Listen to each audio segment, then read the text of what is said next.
Do you see a problem with payment for order flow?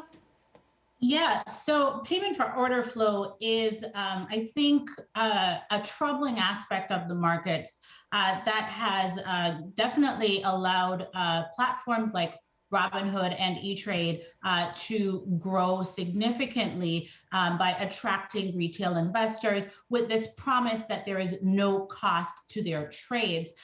However, as you know, we always say, there's no such thing as a free lunch, and so this is being paid for in some way by the retail traders, these day traders. They're paying for this for these transactions in some way, and there is some question as to whether or not they're fully aware of the extent to which they are bearing the costs for this supposedly free service, and that's what payment for order flow hides from the retail investor.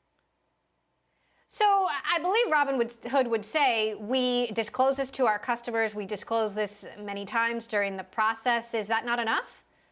So there is some disclosure going on there for sure. This is something that the SEC is requiring of these brokerages to do. They have to disclose, their arrangements for this for payment for order flow. But to some extent, this isn't enough because a lot of investors, I believe, don't truly understand the level or the cost that they are bearing because Robinhood is able to kind of aggregate this, right? They're able to aggregate their disclosures without really disclosing to a retail investor what they lost by having their order flow routed to a specific market maker who then, pays a cut to Robinhood, and the cost or the price that the retail investor is able to execute their transaction at may not be the best price that is truly available within the market. And so I don't think this technicality of it all is really at the forefront of retail investors' mind, even or notwithstanding the disclosures Robinhood might be making. Now, we did just get the prepared remarks of Vlad Tenev, the CEO of Robinhood, who will be testifying tomorrow. He says, I want to be clear at the outset, any allegation that Robinhood acted to help hedge funds or other special interests to the detriment of our customers is absolutely false and market distorting rhetoric. Our customers are our top priority. From what you've seen, do you believe that there is anything wrong with Robinhood's model, anything that regulators could fairly challenge? So I think that with Robinhood's model, there are some things that might raise some concern. One of the things is that Robinhood, by default,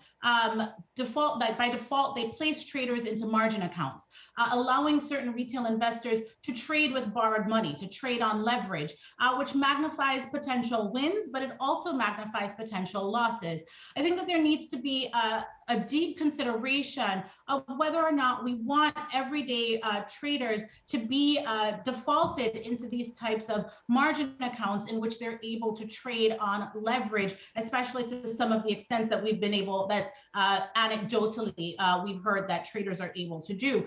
And so while Robinhood might tout itself, and Robinhood and others, I should say, might tout themselves as bringing this supposed democratization of the market, we have to think about whether or not there are hidden costs to this retail participation in the market that the retail investors might not be aware of.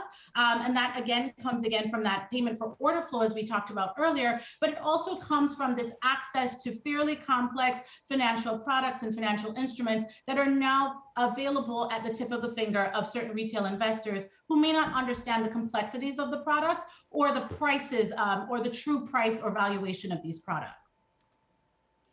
I also want to talk to you about the potential burden on the individual retail investors who got involved here and the folks who were rallying the troops. Keith Gill, known as Roaring Kitty, who has a very popular YouTube channel where he talked in great detail about what he saw as the financial performance and financial future of GameStop, has been sued on behalf of one of the individuals who lost money. Do you see any culpability there? Is he really liable for something? Given what I know so far about this situation, it would be hard for me to say that he is liable. And there are a few points here, and again, if there are other facts that come out later to change the situation, then I would have to revise what I have to say. But based on what we know so far, he put out his opinion about what was going on, what he thought was the future of GameStop, and what he thought was the future of the company's value, and without having spread materially false information, making some misstatements of fact, in some way. This doesn't seem to rise to the level of the type of fraud that we're normally going after if he was doing potentially a pump and dump scheme to manipulate the price of the stock upwards. Now, there is a requirement that he disclose any interest he might have in the company if he's being paid for touting the stock.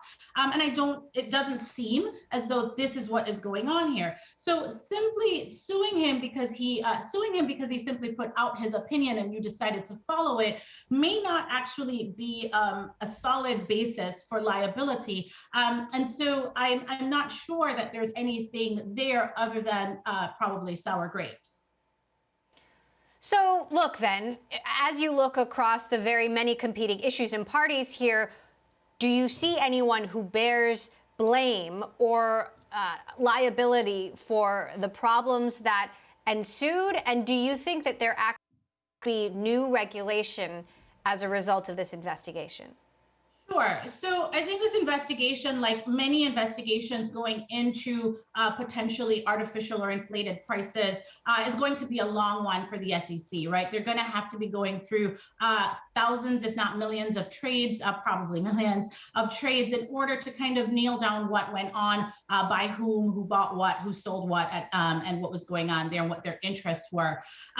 When it comes to blame, this is a really tricky question because from a morality standpoint, we want to be able to blame someone for what happened, but it depends on what we're trying to ascribe blame for. So one could say that we could blame the short sellers who created the conditions that made this short squeeze possible, but others might say we could blame the SEC for even allowing this level of short selling to be possible and legal in the first place.